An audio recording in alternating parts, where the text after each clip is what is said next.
anh ở nhà. Vâng. Em chào anh ạ. Ra đây cho bác hỏi một tí. Như thế này thì mang tiếng con của cô với lại cô nữa, gia đình cô nữa. Nên là bây giờ sang đây nói chuyện với anh với lại Hợp xem như thế nào. Với bà thì tôi cũng đồng ý thôi, hai đứa đi lại với nhau. Nhưng mà con trai thì nó lại theo ý bố. Hiện tại bây giờ thì cháu đang có người yêu của cháu rồi. Anh Hợp đây sai một đấy ạ? Một đây.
Dạ. Con kia nó cái chuyện như xong rồi bỏ, con bỏ đi đâu? Con có tí việc quá. Mà cái này còn cho biết đón à? Không. Con Nghiêm cấm nhá, cái đấy là bố cấm thì không được đi lại với cái đón này nhá. Đấy là việc con bố không thường quản nhiều đâu. Mà bố ơi, hôm qua như là mẹ Tâm với cái Tâm vào nhà mình hay sao ấy, bố không biết à? Không biết đâu, bố đi làm cả ngày, không biết nó lên đâu. Mà bố cái Tâm cũng đi làm cùng bố những cái đấy ra đây đâu. lên nó vẫn đi làm cái gì cho mẹ nó lên rồi. mẹ mẹ tâm mẹ À, tâm à. với tâm sao À không biết là nó đi làm cả ngày. và con đang đi có cái việc mà thấy mẹ tâm gọi cho con bảo là về nhà có chuyện gì muốn nói với con đấy, nhưng mà con lại không về được. À bố cũng đi làm cả ngày bố không biết đâu, chắc là nói dối thôi, ai về đây đâu, nhà mình qua đi hết. Ui, hay là mình lắp cam đi không, hai bố con đi cả ngày đóng cửa suốt thế này con thấy không quan tâm đấy. Nếu mà có ấy thì lắp được mà, con nếu mà có điều kiện con lắp đi, Vâng. nhưng mà đáng bao nhiêu mà.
Cho dù mọi chuyện như nào nữa thì mình cũng sẽ không bao giờ buông tay em ấy ra, sẽ luôn luôn bên cạnh em đấy, che chở cho em đấy.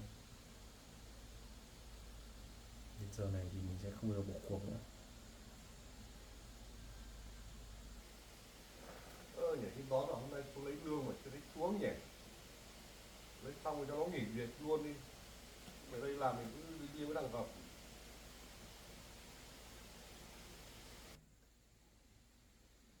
Bình lúc nào cũng nói xấu em đấy thế nhỉ. Lấy tiền lương chưa thấy xuống nhỉ, không lấy nó nghỉ luôn, để cho nó làm ở đây thôi, đằng hợp thì suốt ngày đi kéo này. Em có tội gì đâu mà bố nói thế nhỉ, em chỉ làm đây thôi mà.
con này để chơi rồi.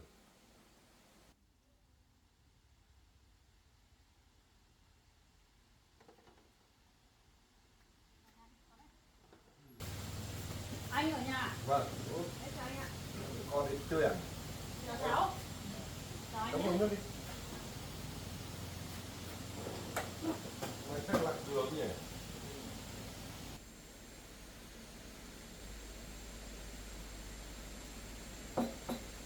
Một tí nước, Vâng. cháu nước. Là hai con chắc là lạc đường mới bỏ đến nhà bác chứ nhỉ? Không phải đâu anh ạ. Hôm nay tôi hai mẹ con sang đây thì cũng có một ít chuyện để trao đổi với anh. Chuyện về hai cháu nó. À, thế thì tốt. Con thích thế mà. Vâng. Ừ. Anh ơi, hôm nay Cả hai mẹ con vào đây làm cái gì chứ? anh gọi nó ra đây nói chuyện. Mình đã bảo Tâm rồi, chẳng nói cái gì mà còn nó em gái suốt ngày đến nhà mình cái gì, cả mẹ Tâm nữa. Anh nhà tôi thì hôm nay cũng có việc. Anh ạ. Vâng. Chắc là để hôm khác mới rủ sang đây chơi. Mẹ ơi, dạ. Cháu. Ra đây cho bác hỏi một tí. Ra đây nói chuyện đi. Để vợ tương lai đấy.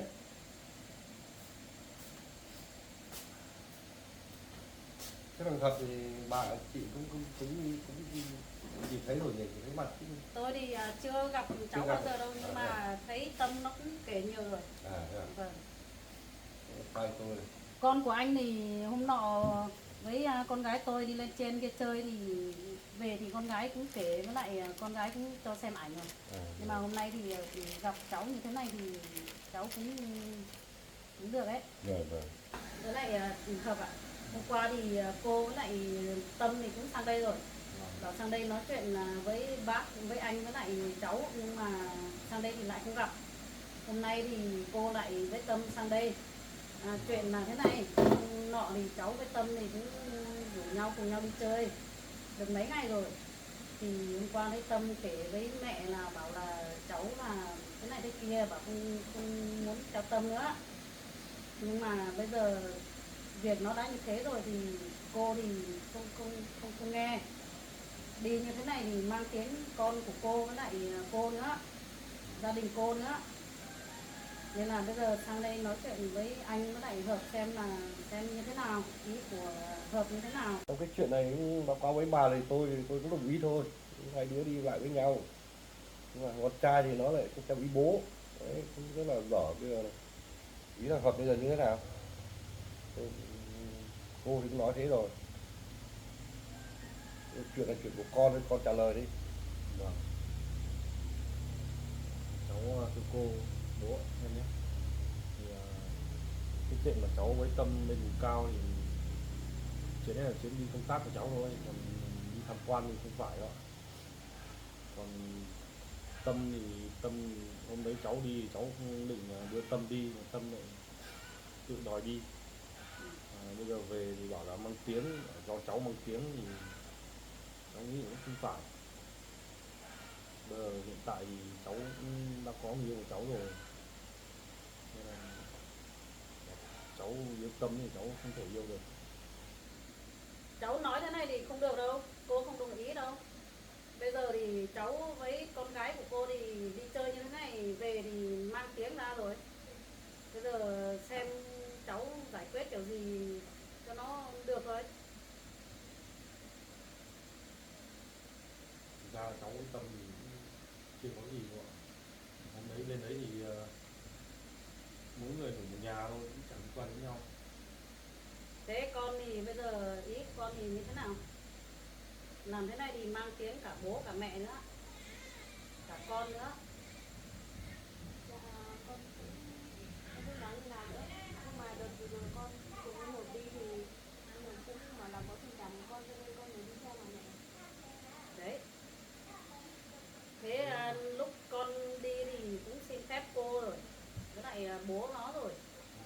Bây giờ về thì cháu lại thay đổi như thế này thì cô với lại chú thì không nghe đâu.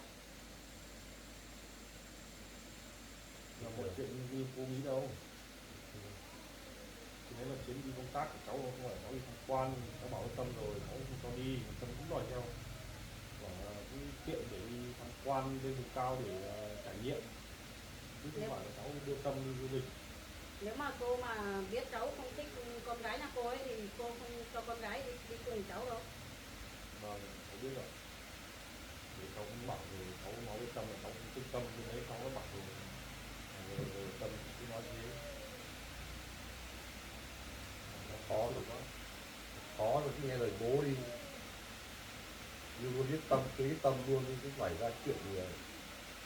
Đấy, nếu mà cháu hai đứa mà lấy nhau thì cháu cũng sắp xin được việc ở Tâm thì cũng ra trường rồi, thì cũng ổn định, công việc cũng ổn định mà. Vâng, biết thế mà trong lòng cháu bây giờ có người khác mà cháu thích Tâm. Thế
sao con lại nói thế?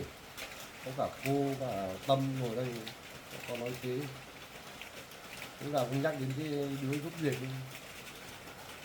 đó đấy làm cái gì? Đấy không phải là ấy đâu, nó chỉ giúp việc gia đình mình thôi.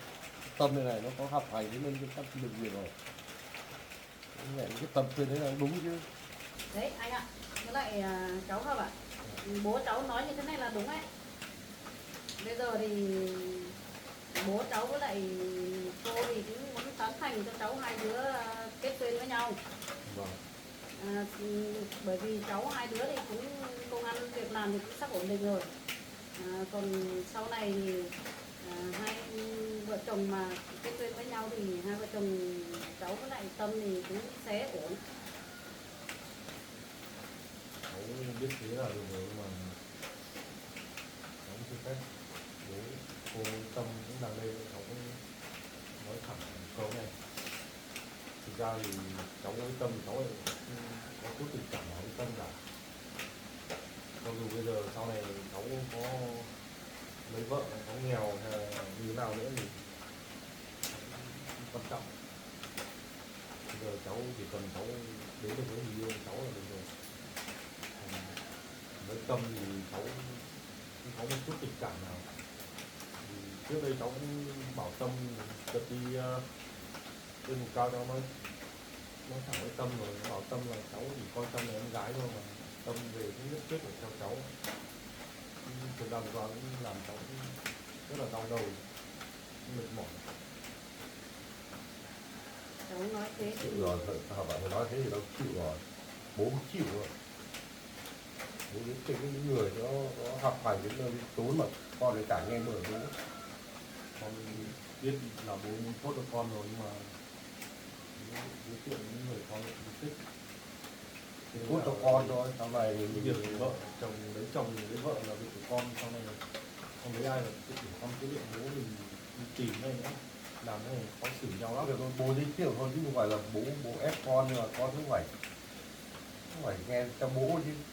đấy, còn cô thì có mỗi Tâm là con gái rồi, bây giờ Đấy, cũng bảo vậy. con với Tâm đã như thế này rồi thì bây giờ Tâm sau này Tâm nó sẽ sống như thế nào, còn có ai dám lấy nó nữa đâu. Lúc đấy có đứa con gái mà thằng bà thì rất là đứa Con con gì gái. cả, bây giờ Tâm nó cũng vẫn còn trẻ đây là thoải mái. Sau này thì Tâm nó có người tốt hơn cháu để tìm người lấy. Còn hiện tại bây giờ thì cháu đã có người yêu của cháu rồi, cháu không thể lấy Tâm. Cháu ơi bạn, bây giờ cháu nói là Tâm vẫn còn trẻ thì thực ra là Tâm cũng không còn trẻ mấy đâu, cũng 26, 27 tuổi rồi. Bây giờ hai đứa cháu thì theo nhau như thế này thì Tâm cũng mang tiếng là thành ra là như có một đời chồng rồi.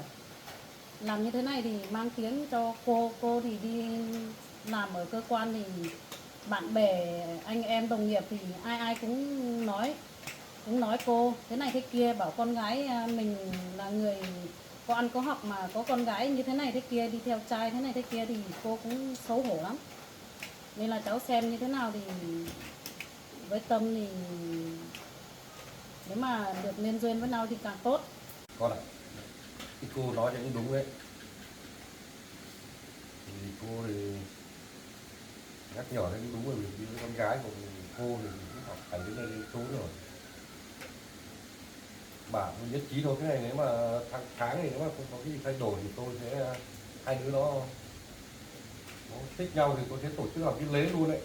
Vâng, đấy nếu mà được như thế thì gia đình bên tôi thì cũng chấp nhận, với lại cũng Vâng. chờ anh chị ở bên này sang bên kia để làm cái lễ thôi. Mong muốn như thế nhưng mà cái con trai thì nó lại không theo ý của mình, rất khó.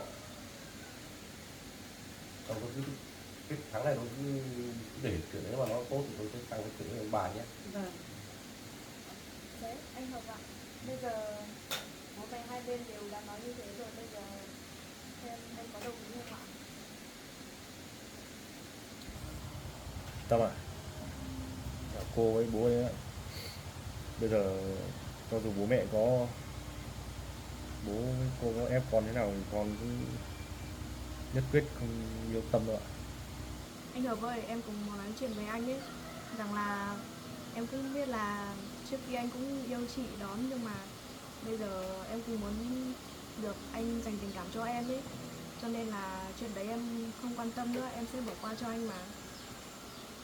Tâm ơi, ngay từ đầu anh đã nói với em rồi mà em không nghe à? Anh bảo em là chỉ là em gái của anh thôi mà bây giờ em lại thay đổi nhiều thế. Anh thấy ở ngoài cũng nhiều bạn trai tốt mà em cứ đi theo anh làm gì? Anh có người yêu rồi, đừng làm phiền anh nữa. Cháu Hợp ạ, như thế này thì không được đâu. Cháu thì cứ với Tâm thì nên duyên đi. Cô thì cô thấy hai đứa cháu là hợp nhau ấy, có duyên với nhau ấy, nên là cô cũng với lại bố cháu thì cũng muốn hai đứa kết duyên với nhau thôi. Còn Tâm thì bảo có người khác nhưng mà Tâm lại không thích, Tâm thích cháu cơ. Anh biết rồi. Các bạn, thì có cả Tâm, có cả mẹ cái Tâm ở đây rồi, bây giờ bố cũng nói thế. Nó chấp nhận một lần đi, nghe lời bố đi. Cứ vòng vo đấy thì làm khó cho bố quá. Đúng đấy cháu ạ. Cháu xem suy nghĩ như thế nào thì trả lời cho cô lại Tâm để Tâm biết. Với bà thì con trai nó cũng nhắc nhở nhiều rồi, cũng bảo nhiều rồi nhưng mà nó không nghe tôi. Đấy. Vâng, cũng qua tiếp xúc như hôm nay thì cũng tôi cũng à, cháu hợp này không phải con của tôi nên tôi cũng biết. Tôi chủ yếu là hai mẹ con tôi sang đây là hỏi anh với lại cháu hợp thôi. Bởi vì hai đứa nó thì đã đi cùng nhau như thế này thì sợ sau này mang tiếng cho gia đình tôi, nên là hôm nay tôi mới sang đây để nói chuyện thưa với lại anh với lại cháu nó thôi, xem ý của cháu nó như nào. Còn anh với tôi thì mình cũng đồng ý rồi. Còn cái bố cái cô ấy trong đây thì thực ra thì con không bao giờ yêu tâm được. Hỏi thế lúc nào cũng khăng khăng của cô yêu tâm. Mẹ Tâm đã nói thế rồi, mình cũng cô thông cảm với cháu. Bố cũng hiểu con đi. Tâm không phải là người con thích, con yêu đâu. Mắc bùa ai rồi? Cô với Tâm đúng với nước đóng phép. Thế đi đâu? Đóng ở nhà một. Cháu cũng ngồi đây đi. Nói bài con trai thì tôi đẻ ra nói không bao giờ nghe rồi. Đau đầu lắm rồi bảo. Cái này thì Tôi cũng thích cái khó Tâm cho tôi con thì gái thích cái tôi. Tâm thì tôi mới giới thiệu cho nó, nhưng mà nó lại không nghe lời bố cơ. Đấy. Cái này thì cũng làm khó cho con gái tôi lắm đấy. Lúc đầu thì cứ tưởng nó cũng thích thì tôi mới nhất trí cho cái Tâm đi lên trên vùng cao để cho nó tìm hiểu kỹ hơn. Nhưng mà bây giờ nó tính ấy thôi. Hết kiểu rồi tôi cũng nói được, bây giờ bà cứ con cứ về đi về hoặc là để mình 2 hôm tiếp tục. Bác ơi, đợt vừa rồi cháu và anh Hợp lên vùng cao ấy thì không biết là ai đưa chị giúp việc lên trên đấy. Cái đợt đấy thì anh Hợp cũng đã đồng ý là yêu cháu rồi, nhưng mà tự dưng chị giúp việc lại lên trên đấy, xong anh Hợp từ lúc đấy là như kiểu lạnh nhạt với cháu ấy, không yêu cháu nữa bác ạ. Tôi biết ngay mà, thằng nào biết con giúp việc nó lên trên đấy học nó mới đổi ý. Lúc trước thì nó thích chắc chắn rồi mà nhỉ. Vâng ạ. À thì ra là mọi chuyện là như thế. Với chị giúp việc cũng lên trên đấy à? Vâng, cháu cũng không biết là ai đưa chị đấy lên trên kia nữa. Xong từ đợt đấy là anh Hợp về nó cứ sao sao ấy bác ạ, như kiểu là anh Hợp bị bỏ bùa ấy. Đấy thì tôi cũng đang tính thế. Không biết phải nói như nào nữa, như kiểu anh Hợp bị bỏ bùa ấy. Là Đấy, còn có chuyện bỏ bùa nữa cơ à? Hay là như thế nhỉ? Anh đấy tôi cũng đang nghĩ thế. là có ai bỏ bùa cho cháu Hợp nên là cháu Hợp mới không thích con gái của tôi. Tôi cũng đang nghĩ thế mà. Bây giờ cũng chưa biết trước được. Không ngờ Tâm lại là con người như vậy. Biết vậy mình chẳng bao giờ cho đi theo mình. Mình nhất quyết sẽ không bao giờ yêu một con người như vậy. Mình chỉ yêu đón. Cái cháu Tâm ấy bà ấy tôi cũng nói này. Bây giờ thì tôi cũng để ra hàng thật, để ra con thật, nhưng mà nhiều cái nó không nghe lời bố, nó cũng bảo nhiều rồi không nghe lời bố. Bây giờ cháu với chị cũng đi về đi, để tôi nói chữa hàng hợp lắm, mà cho nó có thay đổi ý không mà nhé. Vâng anh ạ, việc thì nó đã như thế này rồi thì Hợp đấy, nếu mà nó nhất quyết mà không lấy con Tâm nhà tôi ấy, bây giờ con Tâm nhà tôi mà về nhà nó có như thế nào, nó buồn rầu, nó có như thế nào, nó xảy ra một cái việc gì ấy thì anh với lại gia đình anh phải chịu trách nhiệm ấy, với lại cháu Hợp nữa phải chịu trách nhiệm với con Tâm nhà tôi ấy, không thì không được đâu. Và tôi cứ từ từ bảo tôi để tôi nói chữa hàng hợp xem nó có thay đổi ý không. Lát bây giờ thì cứ nói chung với bà là cũng tôi không nói được nó không nghe bây giờ đấy, cũng rất là khó. Vâng. Ừ. Thế thì Bà với cháu rồi cứ đi về đi. thế thì anh xem từ từ nói chuyện với Hợp xem như thế nào. Rồi. Bây giờ tôi với Tâm thì cũng xin phép đi về thôi. Cháu Hợp thì nó cũng không ngồi đây nói chuyện với Tâm với lại tôi nữa rồi thì tôi cũng không biết nói gì thêm nữa. Rồi. Thế thì tôi xin phép nhé. Xin phép ông nhé. Hai mẹ con về nhé. Xin phép bác ạ. Rồi. Có gì thì ông cứ nói chuyện với Hợp nhé. Có gì rồi nói chuyện lại với bà nhé. Thôi được rồi. Hợp này tôi nói không bao giờ nó nghe. Tôi đợi hai mẹ con này nó về đã, rồi tôi nói chuyện gì với nó một tí. Có đang thấy là con đi vào trong nói chuyện với Hợp xem thế nào. Còn rất là con khi đi vào nói chuyện. Đi vào hỏi xem con đấy.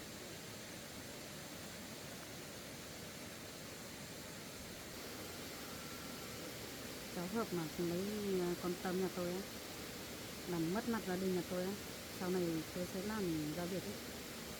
Tôi không nghe đâu, như thế này không được đâu. Vào đây làm gì? Anh ở đây sai một đấy ạ? Vào đây nhá. Anh Sao nói không chuyện về đi, không vào đây làm gì? em vào đây nói chuyện với anh thôi. Em đừng gây nhiều sức cho anh nữa. Em sống tốt anh coi em là con gái nhưng mà cứ như vậy không nhìn mặt em vào đấy. Sao anh lại nói thế? Sao anh không dành cảm cho em đi? Anh đã nói từ đầu rồi, anh bảo anh với chị giúp việc kia là anh yêu nhau từ lúc anh đi học rồi, không phải bây giờ mới yêu đâu, nên là em đừng làm phiền anh nữa. Tâm,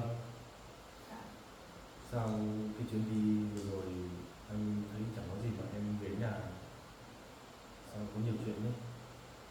Dạ em cũng biết là không có chuyện gì đâu nhưng mà em cũng chỉ muốn dành tình cảm cho anh nhưng mà sao anh không yêu em, với cả em nhắn tin cho anh sao anh không trả lời em. Anh cũng dành thời gian cho em đi, bây giờ em không nói gì được dành tình cảm cho anh rồi. Anh cứ nghĩ là mọi chuyện nó rất là bình thường thôi mà không ngờ về em để chuyện nó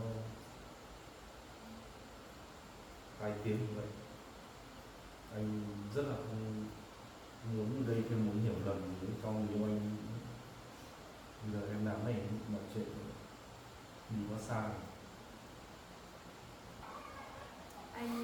Anh cứ bảo là anh yêu chị không tiền nhưng mà bố anh có đồng ý đâu.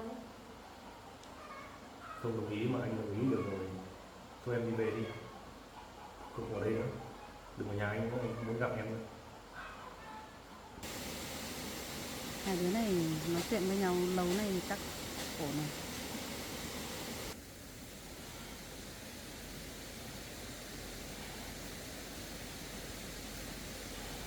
Sao rồi con? Rồi thì con nói chuyện với con không? Đấy, thì sao được con? Anh buồn không? Rồi đến nhà chỗ này bố với mẹ với con thì nói chuyện xong. Con không buồn nhá. Bây giờ con đi về. Không buồn không con?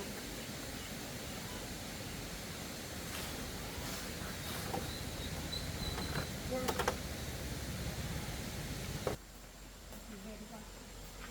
Thôi hai em, con đi về nhé. Vâng, Cái chuyện đấy thì tôi tưởng nó từ nó sẽ là thật đấy. vâng. Và thông cảm với tôi nhé. Vâng, ông cứ nói chuyện đi. Đến thế nào thì báo cho gia đình tôi được biết. Không chúc Tết nhé. Rồi rồi, để con về nhé, từ từ về nhé. Thế là bác ạ. Rồi.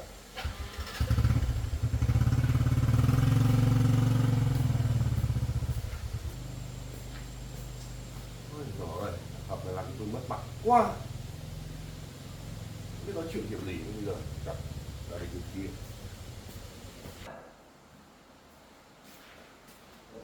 Thật, sao mày làm thế? Con đã bảo con không thích rồi cũng cứ ép con làm cái gì? Thôi cứ nghe lời bố một lần đi xem nào. Bố muốn tốt cho con mà. Bố thích bố không lấy, con không lấy đâu. Con bảo con thích rồi, bố đừng giới thiệu nữa, bây giờ thấy phiền chưa? Thế bây giờ con làm đây mất mặt bố không? Giới thiệu người tốt với người xấu đâu, nó cũng là người, cũng là con gái, có học hành. Con Con biết, cứ làm thế thì làm khó cho bố quá. con biết là như vậy nhưng mà mọi chuyện nó không như mình nghĩ. Bây giờ Thế nghe bố một lần thế nào? Bố nói không bao giờ nghe. Bố muốn tốt cho con chứ sau này tốt cho con thôi. con cũng biết là bố rất là muốn tốt cho con mà Bố chả nghe, con chả nghe bố lần nào.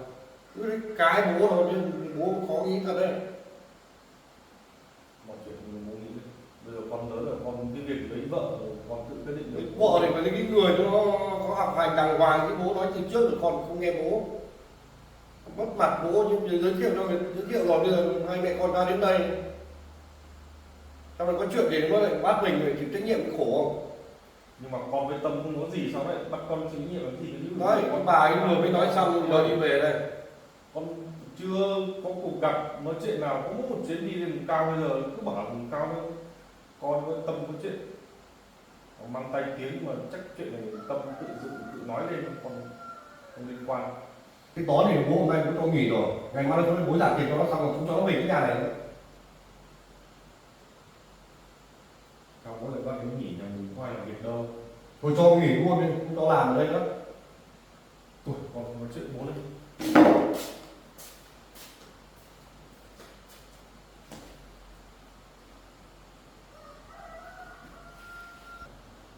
Rồi chịu rồi, cái thằng Cập phải nói mãi nó không nghe.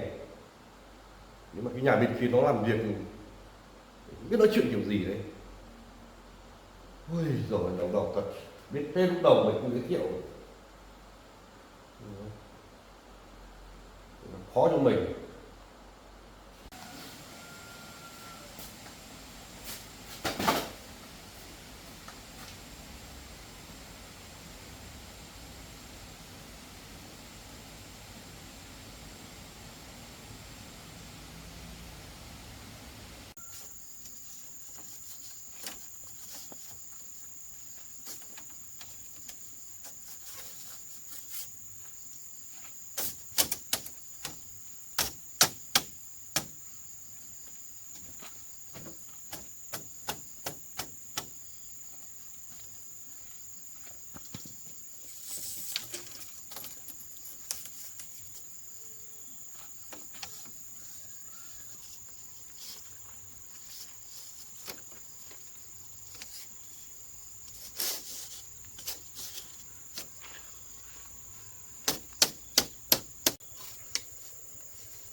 Con ơi, em ở nhà không? Anh về đây làm gì? À, ở nhà. Anh tưởng em ở nhà. Anh đứng đấy, đừng có vào nhà của em. Anh còn vào đây làm gì nữa? Bố anh đã nói hết chuyện của anh rồi. Bây giờ anh đi về đi. Em nghe anh nói đã, anh vừa mới đây mà em đã Đang nói nặng với anh rồi. Từ cái hôm anh đi khám đến giờ ấy, bố anh cũng đã vào đây nói thẳng với em bảo anh sắp cưới cái Tâm rồi. Anh đừng có vào đây làm phiền em nữa. Anh với Tâm chẳng có gì cả, em đừng có nói thế. Anh đi về đi. Nào, để anh vào nhà đã. Anh còn gì để nói nữa? Thôi đi vào nhà đã, đứng đây chả ra cái gì đâu. Đi vào nhà đi. Em không cho anh vào nhà đâu. Từ cái hôm anh đi khám, đi viện đến giờ mà anh vào đến đây anh mới gặp em. Mà em đã đối xử với anh đây rồi. Cách đấy 1 ngày trước bố anh cũng đã vào đây nói và cũng đã biết chuyện quá khứ của em. Bố anh cũng không đồng ý mà em cũng nghỉ hẳn ở nhà bố anh rồi. Em không nghe anh hết. Từ giờ em sẽ không nghe anh nữa. Thôi em đừng nói nữa. Mọi chuyện đã như thế rồi nhưng mà anh không biết là bố anh vào đây đâu. Em đừng có giận anh nữa. Thôi anh đi về đi. Cho dù bây giờ mọi chuyện có xảy ra thế nào thì em cũng phải cùng anh cố gắng chứ. Anh nói rồi mà. Nhưng mà bố anh cũng đã nói thế rồi, bảo anh với Tâm sắp cưới rồi. Làm gì có chuyện đấy, bố anh chỉ nói thế thôi. Anh đã đồng ý lấy Tâm đâu. Đấy là bố anh nói thế chứ.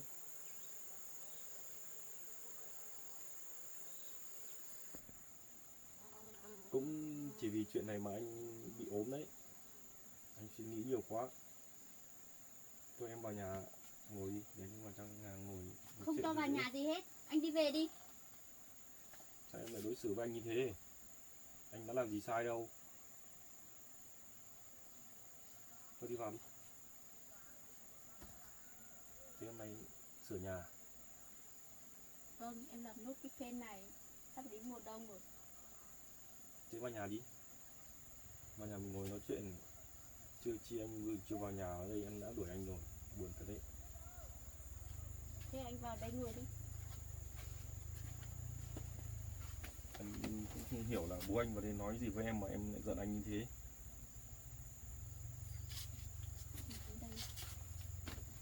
Bố anh vào đây nói là phải chấm dứt với anh, không đến nhà anh làm việc nữa. Với lại do em về nhà anh làm việc nên là anh mới yêu em. Bố anh bảo thế. Vậy à? Vậy chắc là cái hôm mà bố vào đây xong là về nhà cãi nhau với anh một trận nữa. Nhưng mà tất cả mọi chuyện anh đã cố gắng vượt qua hết rồi, bây giờ còn mỗi chuyện này thôi. Anh với em cùng nhau cố gắng vượt qua nhé. Giờ em không tin anh nữa. Em không muốn tin anh gì hết. Bố anh còn chê nhà em nghèo, với lại là không xứng đáng với anh. Anh có chê đâu. Anh không chê nhưng mà bố anh... Thôi em hãy bỏ qua đi, bố anh dần dần rồi sẽ hiểu. Bố anh cũng đã nói thế rồi, em không dám đến gần anh nữa. Anh đi về đi. Thế giờ nào em mới giận anh như vậy à? Đấy là việc của bố anh, nhưng còn tình cảm của anh dành cho em hết rồi đấy.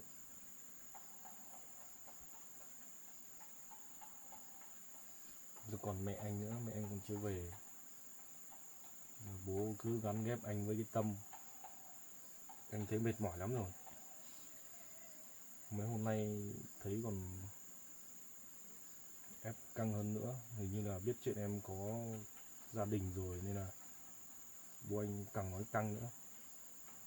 Bố anh biết hết rồi. Bố anh còn vào đến tận nhà em nói nữa. Tốt nhất là anh đi ở với cái Tâm đi. Hai bên gia đình bố anh bảo là cũng đã đi lại với nhau rồi. Đã đi lại đâu? Không biết, em chỉ nghe bố anh nói thế. Em phải nghe anh chứ. Mình cùng nhau cố gắng vượt qua đi. Đừng bỏ tay giờ này, đừng bỏ tay nhau. Em cũng đã cố gắng hết sức rồi. Bây giờ lại gặp chuyện này nữa, em cũng không muốn tiếp tục nữa anh ạ. Thôi hai ta cùng nhau cố gắng đi. Thằng nào cũng sắp đi đến cuối đường rồi. Em cũng đã Sắp cố thành gắng công lắm rồi mà. rồi. Nhưng mà bố anh lại vào nói thế. Em lại mất hy vọng rồi anh ạ. Em phải nghe anh chứ. Thôi bỏ tay em ra. Anh đã quyết từ chối tất cả mọi chuyện mà bố anh ép anh rồi. Nên em phải nghe anh, do là cùng anh cố gắng nhé. mọi chuyện sắp qua rồi, chắc qua nốt đợt sóng gió này là mình đi về với nhau rồi.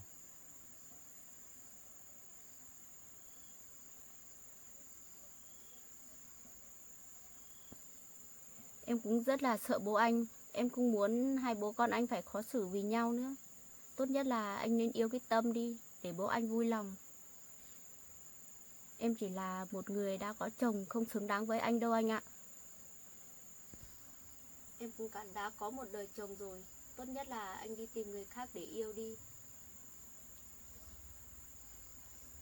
Anh thấy em là người tốt nhất anh tìm thấy rồi, bây giờ em bảo anh đi tìm ai nữa. Nhưng mà em cảm thấy em không xứng đáng với anh ạ. Em đừng nói thế nữa. Mọi chuyện không như em nghĩ đâu. Tình cảm của anh đã dành cho em hết rồi, giờ em bảo anh đi tìm ai bây giờ? Em nói thế anh buồn lắm. Mà sáng nay Tâm với mẹ Tâm vào nhà anh tìm anh nói chuyện đấy, nhưng mà anh đã nói thẳng với mẹ Tâm rồi, với bố rồi rằng là anh không có một chút tình cảm nào cho Tâm cả. Mà Tâm này trước anh với anh đi lên vùng cao anh đã nói với Tâm rồi mà Tâm cũng không nghe. Mọi chuyện đi cũng chẳng có việc gì mà bây giờ về đồn đoán rằng là anh với cái Tâm có chuyện này chuyện kia. Anh thấy đau đầu lắm rồi đấy. Em phải cùng anh cố gắng vượt qua chuyện này đi. Anh ạ, nếu mà anh với cái Tâm không có chuyện gì, thế sao lại đi vùng cao 2-3 ngày? Anh đã nói với em rồi, không có chuyện gì cả. Mà con Tâm anh đã bảo nó thế rồi mà nó về nó lại chắc lại đi kể với mọi người là có chuyện này chuyện kia nên mới ra cái nông nỗi này.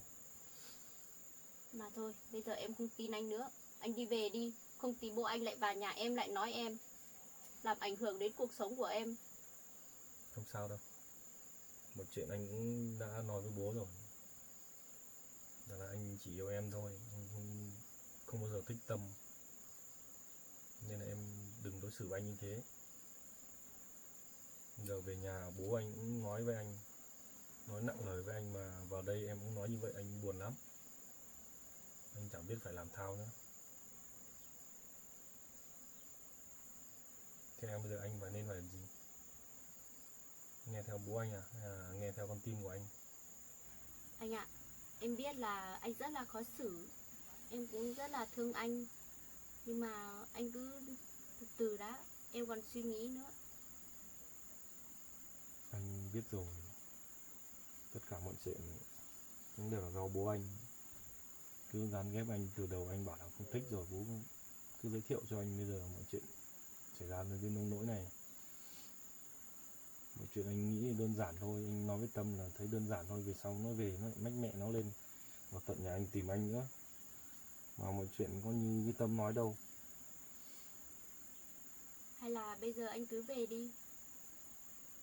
Anh không muốn về nhà nữa, về nhà anh thấy nặng trĩu người ấy. Nhưng mà đây anh cảm thấy thoải mái hơn. Nếu mà anh cứ ở đây ấy, về nhà bố anh không tìm thấy, bố anh lại bảo là lại ở nhà em, rồi bố anh lại vào đây. Anh biết là làm thế thì em cũng khó xử, em cũng rất là khó chịu, nhưng mà thôi, để anh lâu lâu anh về anh thăm em được không? Thôi anh ạ, hay là bây giờ chúng mình tạm xa nhau một thời gian đi. Em thấy bây giờ cũng xảy ra nhiều chuyện quá, em cũng cần thời gian để suy nghĩ nữa. Anh biết vậy.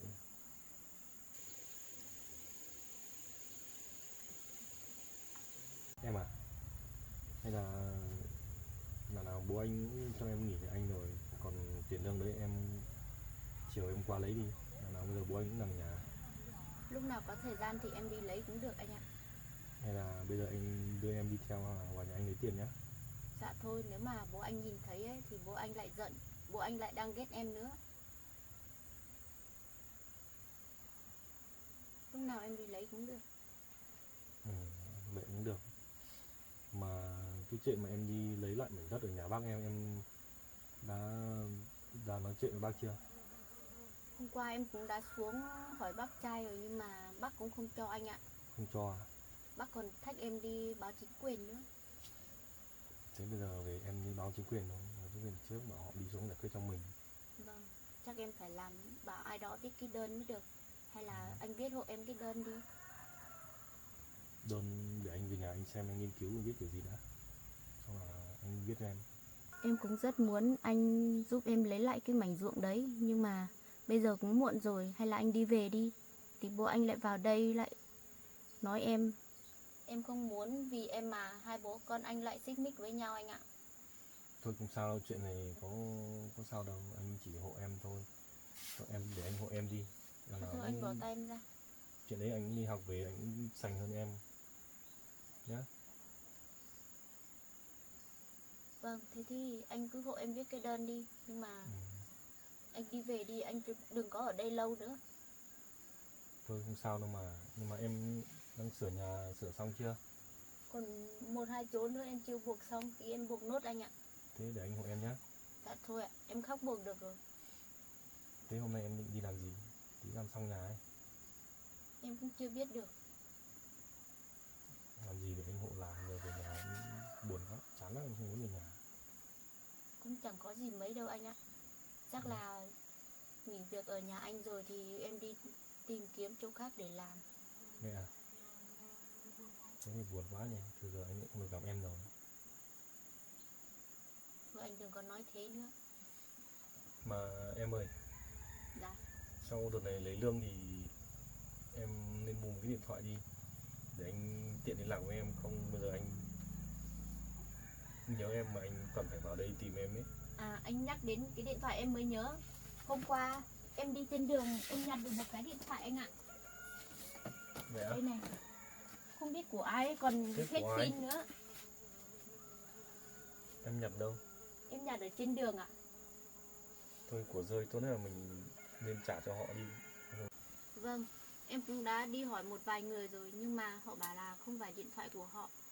Vậy à? Với lại em còn muốn lên trên nhờ các chú công an hỏi xem của ai đánh mất thì trả lại cho họ, nhưng mà bây giờ đi lên đấy cũng xa lắm anh ạ. Ừ. Vậy cứ để đây tí nữa anh chụp ảnh điện thoại anh, hoặc là anh đăng lên Facebook xem có ai rơi thì họ tự về lấy Vâng, thế cũng được. nhá. Hay là anh cầm luôn về nhà đi. Tôi anh không cầm đâu, anh cứ giữ đây đi. Nhưng mà điện thoại này hết pin rồi ấy. Có pin Hết đâu. pin à? Vâng. Thì mình cứ chụp ở ngoài cho họ nhìn thấy, họ thích quen thì họ vào nhận lấy thôi. Vâng, thế Hả? cũng được. Vâng. Để thì anh chụp ảnh hoặc là anh đưa lên Face thông báo cho họ xem ở cái khu vực này xem có ai rơi không. Thế em nhặt ở đoạn nào? Đoạn ở ngoài kia anh ạ. Ngoài kia à? Vâng. Chắc người em gần gần khu đấy đâu họ làm rơi, hoặc là họ đi qua đường họ làm rơi thôi. Em cũng hỏi gần khu đấy rồi nhưng mà họ bảo là không phải của họ. Vậy chắc người họ đi qua đường đi làm gì họ làm rơi vậy.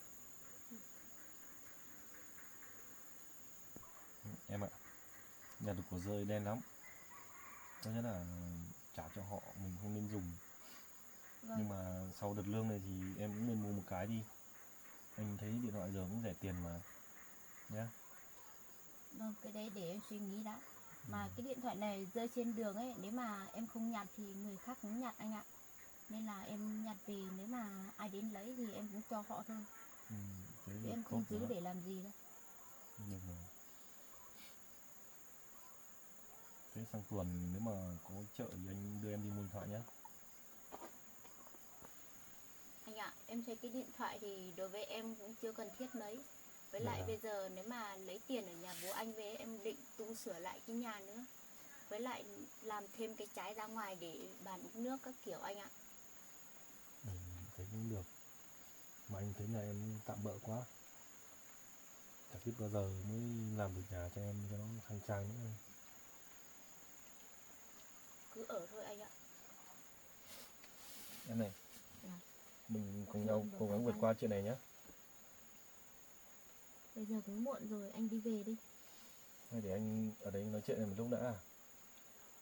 Lâu lắm rồi anh chưa gặp em, từ cái hôm anh đi khám đến giờ rồi. Em biết là thế nhưng mà em không muốn anh ở lại lâu đâu. Đừng đuổi anh nữa, để anh ở đây một lúc đi, để anh về nhà anh thấy nặng chịu, trong người anh thấy có chịu lắm. Thôi bây giờ ấy nói chuyện thì cũng không hết được anh ạ. Anh ngồi đây nhá, em đi làm nốt về đây đã. Thế để anh hộ nhá. Thôi anh cứ ngồi đây đi. Mình hộ em. Cho xong nhanh. Em sắp xong rồi anh ạ.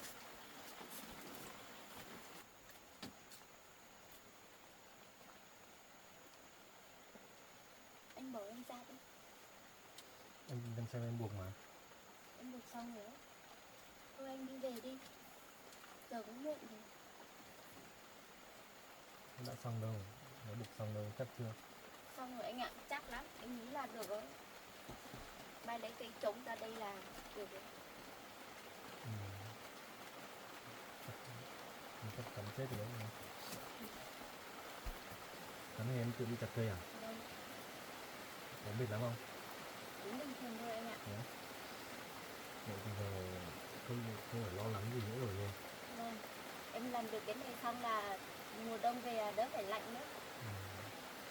Ừ, mùa đông này em còn có anh nữa chắc không lạnh đâu. Chiều em. Thật đấy.